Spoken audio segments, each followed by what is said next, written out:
ये मौसम सरमा की एक सुहानी सुबह थी। मैं रेलवे स्टेशन पर बैठा अपना काम कर रहा था। सुबह की पहली गाड़ी स्टेशन पर आ चुकी थी और आहिस्ता आहिस्ता चलती हुई रुक गई। ट्रेन से उतरने वाली सबसे पहली एक लड़की थी जिसने अपना चेहरा एक सुर्ख रंग की शॉल में ढांपा हुआ था। उसके हाथ में एक बैग था। वो आहिस्ता आहिस्ता वो रेल से नीचे उतरी। उसके चेहरे पर मौजूदा निकाब ढलक गया था। मैंने देखा तो मैं हैरान रह गया। वो इस कदर हसीन थी कि मैंने शायद ही अपनी जिंदगी में उससे बढ़कर कोई हसीन लड़की देखी हो। मैंने सोचा जरूर उसे लेने कोई आया होगा, मगर वो चुपचाप एक कोने में बैठ गई। उसने अपना चेहरा फिर से अपनी शॉल के पल्लों से ढांप लिया। वो वहीं पर बैठी रही हत्ता कि काफी सूरज ऊपर आ गया। मैं उसे देखकर हैरान रह गया कि वो सुबह से यहाँ बैठी है, कोई उसे लेने नहीं आया और वो खुद नहीं जा रही थी। मैं अपना काम करता रहा मगर ध्यान मेरा बार बार उस लड़की की तरफ जा रहा था। मैं उसकी वजह से परेशानी में मुब्तला होता जा रहा था कि आखिर इस लड़की को क्या मसला है, ये सुबह से यहाँ क्यों बैठी है। मुझे काम करते करते शाम हो गई लेकिन वो लड़की सहम कर अपनी जगह बैठी रही। उसकी झील सी आंखों में काजल के साथ साथ परेशानी भी थी।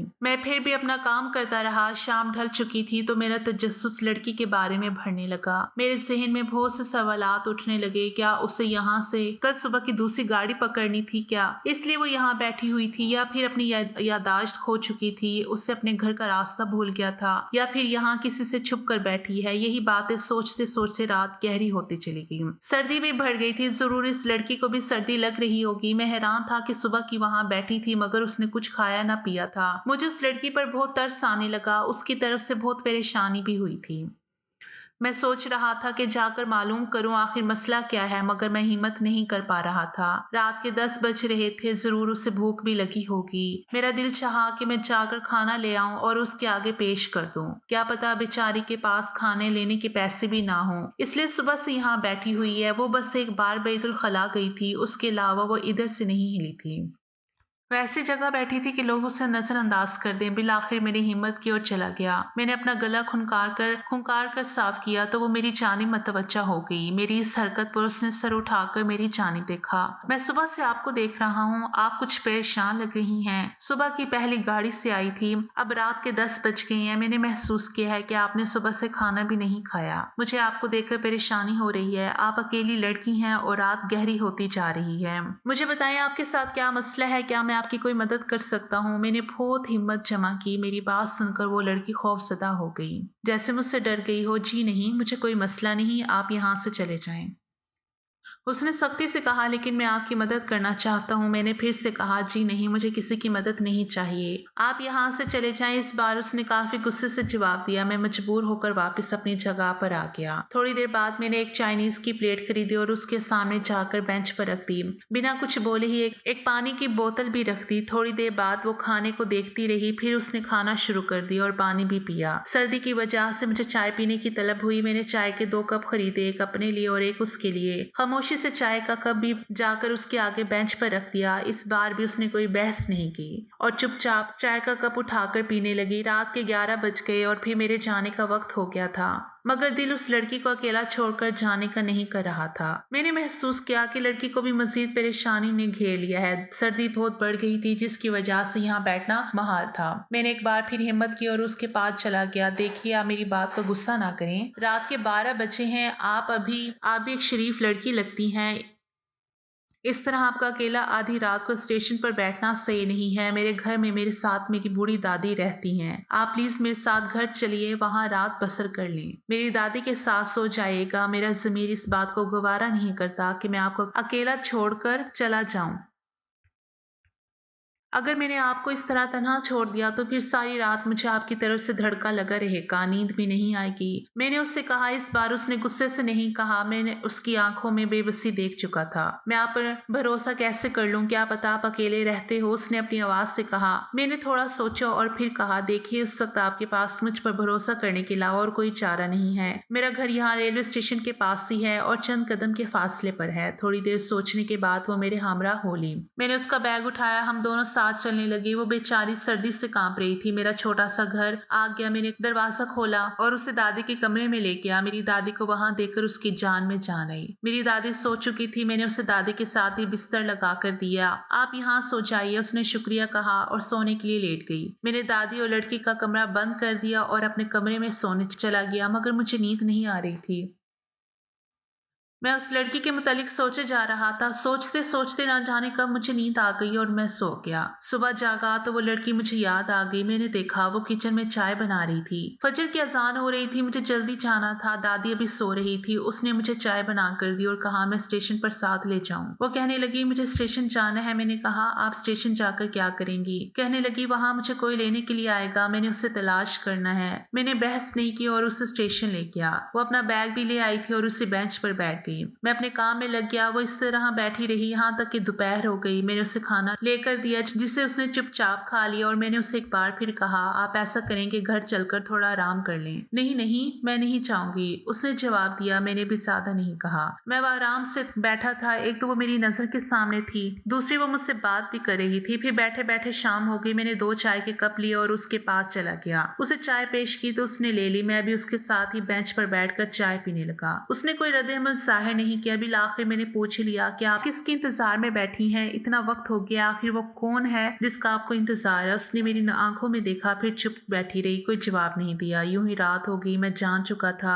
इससे कुछ कहना बेकार है जब तक वो खुद नहीं बताती। मैंने उससे कुछ नहीं कहा। रात का खाना उसे लेकर दिया तो उसने खा लिया। मेरे पैसे गिर गए हैं वरना मैं आपको इनकी कीमत दे देती। उसने खाना लेते हुए बेबसी से कहा तो मेरी आंखें भर आई। वो कितनी मजबूर और बेबस थी मुझे अंदाजा हो गया था। रात के 11 बज गए तो मैं फिर से उसके पास गया। घर चले मैंने अपनाए से पूछा तो वो इनकार ना कर सकी। हाँ उसने कहा और उठ खड़ी हुई। दादी सो चुकी थी। दादी ने उसे नहीं देखा था। अगले दिन वो स्टेशन पर जाने की जिद की तो मैंने उसकी बात फिर मान ली। फिर सुबह से शाम और शाम से रात तक मैं उसी के साथ बेंच पर बैठ गया। आपको जिसका इंतजार है मुझे उसका पता दे दे, मैं उसे इत्तला कर देता हूँ। ऐसे कब तक बैठकर आप उसका इंतजार करेंगी? मैंने कहा तो उसकी आंखों में आंसू भर आए। उसने अपने दाएं आंसू पोंछे और फिर अपनी कहानी शुरू कर दी। कुछ अर्से पहले में एक लड़के से फोन पर बात हुई। हम दोनों में बातें करते करते मोहब्बत हो गई। फिर एक दिन मेरे घर में मेरा एक रिश्ता आ गया।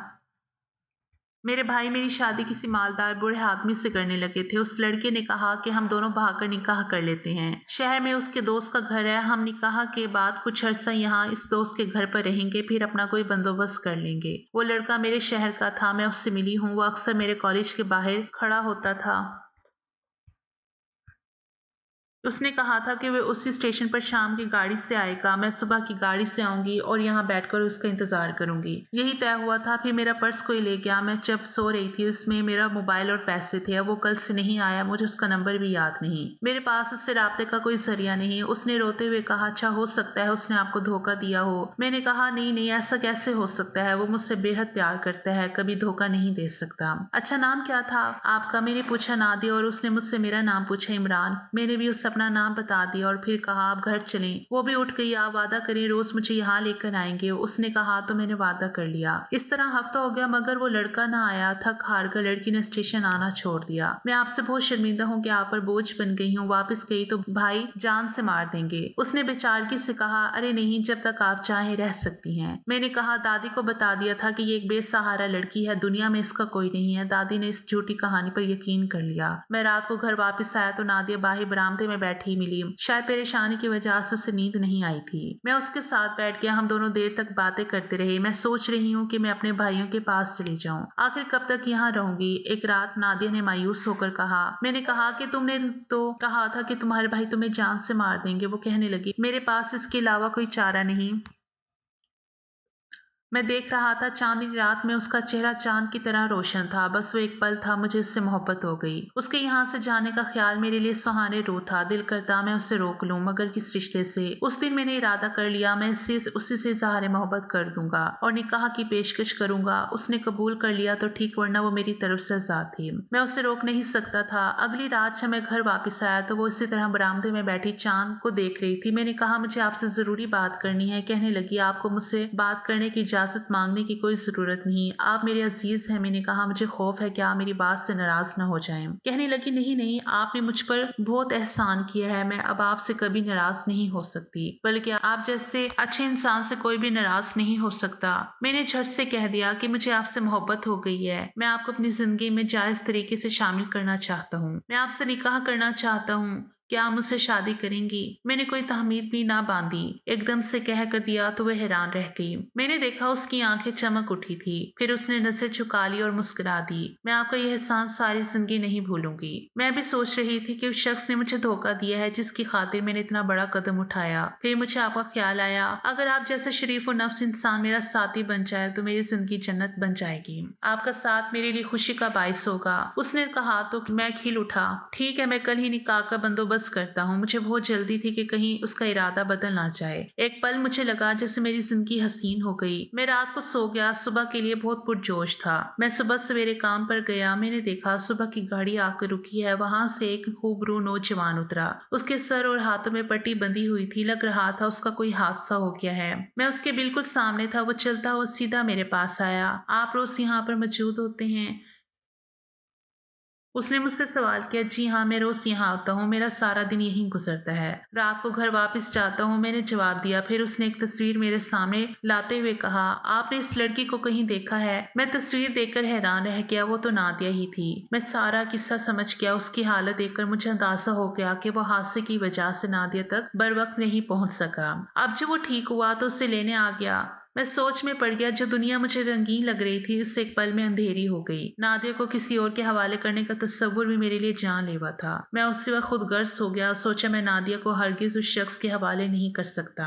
मैंने एक ही रात में नादिया के लिए बहुत से ख्वाब देख लिए थे। अब मैं उसे बीवी के तौर पर कबूल कर चुका था। मेरे लिए पीछे हटना मुमकिन नहीं था। जी, ये लड़की आई थी, काफी देर यहाँ बैठी रही। फिर मैंने उससे पूछा, लेकिन उसने मुझे कुछ नहीं बताया। फिर कहा वो लड़की यहाँ इंतजार में बैठी है, वापस भी नहीं जा सकती। 2 दिन उसने इंतजार किया, मायूस होकर वापस चली गई। उसने मुझे फोन किया कि उसके भाइयों ने उसकी शादी कर दी है। उसने कहा कि अगर वो लड़का मिले तो उससे कहना कि मुझसे राब्ता करने की कोशिश ना करे। अगर राब्ता किया तो मेरा शोहर मुझे जान से मार देगा। उसने मुझे ये कहा ये नंबर उसका नहीं है, क्योंकि उसका शोहर उसे मोबाइल इस्तेमाल करने की इजाजत नहीं देता। वो किसी सहेली के फोन से बात कर रही है। उसने मेरा शुक्रिया अदा किया कि मैंने इतने दिन से अपने घर में रखा। मैंने लड़के को झूठी कहानी सुना दी। ये सुनकर लड़का उदास हो गया।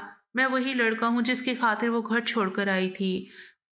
मैं उस दिन निकला था, मगर मेरा हादसा हो गया। मैं 1 हफ्ते अस्पताल में बेहोश पड़ा रहा। मुझे होश आया तो दौड़ा दौड़ा उसके पास चला आया। लड़के ने कहा, जी बिल्कुल। जब आपने उसकी तस्वीर दिखाई तो मैं समझ गया कि आप ही वही शख्स हैं जिसकी खातिर वो बेचारी दर बदर हुई, लेकिन अब वो किसी और की हो गई है। उसका शोहर बहुत जालिम है। आपका उससे राब्ता करना उसके लिए नुकसानदा होगा। मैं नादिया से राब्ते का हर रास्ता बंद कर रहा था, क्योंकि उसकी मोहब्बत ने मुझे अंधा कर दिया था। वो इस कदर हसीन थी कि मैं उसे खोना नहीं चाहता था। मैं खुद बगर्ज बन गया। मुझे उसके खूबसूरत चेहरे के अलावा कुछ दिखाई ना दिया। आपका बहुत शुक्रिया, आपने नादिया को सहारा दिया। मैं उससे बहुत बेपनाह मोहब्बत करता हूँ और सच्चा प्यार करता हूँ, लेकिन मैं उसे कोई नुकसान नहीं पहुंचाना चाहता। उससे कोई राब्ता नहीं करूंगा, क्योंकि मैं उसको खुश देखना चाहता हूँ। मगर मैं जानता हूँ वो खुश नहीं रह पाएगी, क्योंकि वो मुझसे बेहद मोहब्बत कर चुकी है। खैर, अब उसकी शादी हो चुकी है तो अब मैं उसकी जिंदगी खराब नहीं करूंगा। पहले भी मुझे पता चला था कि उसके भाई किसी बूढ़े अमीर शख्स से उसकी शादी करवाना चाहते हैं। मुझे तो ये भी नाइंसाफी लगी। मैंने उससे कहा कि मुझे उससे शादी करनी है, उसके साथ सच्चा प्यार करता हूँ। मैं दुआओं के अलावा तो कुछ नहीं कर सकता। वो लड़का ये कहकर वहां से चला गया। उसके जाते ही मैंने सुकून का सांस लिया। शाम को मेरा नादिया के साथ निकाह था। मेरा उसके साथ निकाह हुआ तो मैं हवाओं में उड़ने लगा। नादिया भी बहुत खुश थी। हम दोनों खुशी खुशी जिंदगी गुजारने लगे। इमरान, आप कितने अजीम इंसान है। मैं सोचती हूँ तो मुझे फख्र होता है कि आप जैसा हम सफर मुझे मिला। एक दिन नादिया ने कहा तो मैं चुपचाप उसकी बात सुनता रहा। जिसके लिए मैंने इतना बड़ा कदम उठाया उसने तो मुझे धोखा दे दिया। मुझे समझ आ गई कि मैं घर से निकली तो उस शख्स के लिए थी, लेकिन मेरा नसीब आपके साथ लिखा था। नादिया कहती जा रही थी। दिल पर बोझ पड़ता जा रहा था। इमरान, मुझे धोखा देने वाले लोगों से बहुत नफरत है। एक पल उस शख्स के साथ नहीं रह सकती जो कोई धोखा देते हैं और अपने मतलब के लिए झूठ बोलते हैं। नादिया ने कहा तो मैं शर्मिंदगी के घड़े में गिरता चला गया। इस तरह रोज हमारी बातें होने लगी। वो रोज मेरी तारीफें करती, मुझे अजीम इंसान समझती। उसकी बातें सुनकर मुझे एहसास नदामत होता। मैं वक्ती तौर पर खुद गर्ज हो गया था, वरना वो लड़का नादिया के साथ मुखलिस था। हमारी एक ही मुलाकात में मुझे अंदाजा हो गया था कि वो लड़का बहुत अच्छा है और हर लिहाज से नादिया के काबिल है। वक्त गुजरता गया, हमारी बेटी भी हो गई। बेटी के आने से मेरी जिंदगी में बाहर आ गई। मेरी बेटी के नसीब बहुत अच्छे होंगे, इसका बाप बहुत अच्छा है। नादिया कहती मेरी बेटी के नसीब बहुत अच्छे होंगे, उसका बाप बहुत अच्छा है, दूसरों का ख्याल रखने वाला। जिन बेटियों के बाप अच्छे होते हैं उनके नसीब भी अच्छे होते हैं। नादिया ने कहा था। मैं शर्म से पानी पानी हो गया। मेरा दिल करता उस लड़के को दुआएं दूं। उसने मुझे धोखा दिया। खुदा करे उसे कभी सुकून ना मिले। उसने मुझे रुस्वा किया, खुदा कर उसकी बेटी भी दरबदर हो जाए। नादिया ने जब ये अल्फाज कहे तो मेरा दिल कट कर रह गया। मुझे लगा कि यही मेरी बेटी को बददुआएं ना दे, क्योंकि इन बददुआओं का हकदार वो लड़का नहीं था। अपने दिल का बोझ हल्का करने के लिए मैंने नादिया को सारी हकीकत बताने का फैसला किया। एक दिन मैं नादिया को सब सच बता दे, उसके चेहरे का रंग बदल गया। मैं डर गया कि कहीं वो मुझे छोड़कर चली ना जाए। इमरान, जो भी हुआ उसे भूल जाए, मैंने आपको माफ किया, बस इस हादसे को भूलना चाहती हूँ। हमारे नसीब में यही लिखा था, उसे नसीब समझकर कबूल कर लें। नादिया ने कहा तो मुझे सुकून आ गया, मेरे दिल से बोझ उतर गया, जिंदगी फिर से पुरसुकून हो गई।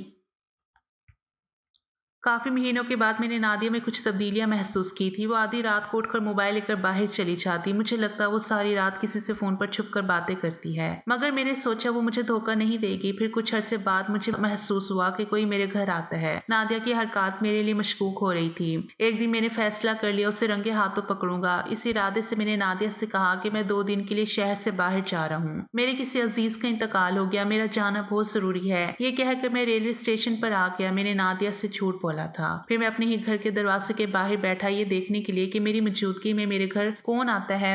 मैंने देखा तो मेरे होश ही उड़ गए। ये वही लड़का था जिसकी वजह से नादिया घर छोड़कर आई थी। मेरा गुस्से से बुरा हाल था, यानी नादिया ने मुझे धोखा दिया। फिर उससे राब्ता कर लिया। मेरी आंखों पर खून सवार हो गया। बहुत इंतजार के बाद मैं दीवार पर लांग कर अंदर गया। वहां देखा तो मेरे होश उड़ गए। नादिया घर पर नहीं थी, मेरी बेटी भी नहीं थी। कमरे में एक खत लिखा था जिस पर लिखा था, आपने मुझे सहारा देकर बहुत बड़ा एहसान किया। मेरे पास तो खाने के पैसे भी नहीं थे। मैं आपके एहसानों के बोझ तले इतना दबी, लेकिन जिस दिन आपने मुझे अपनी सच्चाई बताई, मुझे एहसास हुआ कि आपने अपने सारे एहसानों का बदला ले लिया। मैंने कहा था ना, मुझे धोखा देने वाले लोगों से नफरत है। ऐसे शख्स के साथ एक पल भी नहीं रह सकती। मैं हैरान हुआ, आपने खुद गर्ज होकर इतना बड़ा झूठ बोला। ऐसा करने से आप खुदा को क्या जवाब देंगे? मैं आपको हमेशा के लिए छोड़कर जा रही हूँ, उसी लड़के के साथ। मेरे साथ आज भी वो मुखलिस है। मेरी बेटी को अपनाने के लिए तैयार है। वो बेटी है, उसे माँ की जरूरत है और छोटी है, इसलिए उसे लेकर जा रही हूँ। ये फोन नंबर लिख रही हूँ, उस पर मैसेज करके मुझे तलाक दे देना। मैसेज के जरिए मुझे आपकी तलाक मिल जाएगी तो मैं उनसे इद्दत के बाद निकाह कर लूंगी। इतना बड़ा धोखा आपने मुझे दे ही दिया है। तलाक देकर गुनाह का इजाला कर लें ताकि मैं आपको माफ कर सकूं। आपने मुझे तलाक ना दी तो मैं कभी आपको माफ नहीं करूंगी। खत मेरे हाथ से छूट चुका था, अपने की सजा दुनिया में ही मिल गई थी। नादिया तो चली गई, मगर मेरी फूल जैसी बेटी भी साथ ले गई। मैंने उस नंबर पर मैसेज करके उसे तलाक दे दी। उसने मेरा पैगाम वसूल कर लिया और शुक्रिया कहकर नंबर बंद कर दिया। आज मैं इस इंतजार में हूँ, कब मेरी बेटी बड़ी हो गई तो मैं उसे वापस ले आऊंगा, क्योंकि मैं अपनी फूल जैसी बच्ची को किसी नामहरम के साथ रहने नहीं देना चाहता। क्या पता कब उसकी नीयत बदल जाए।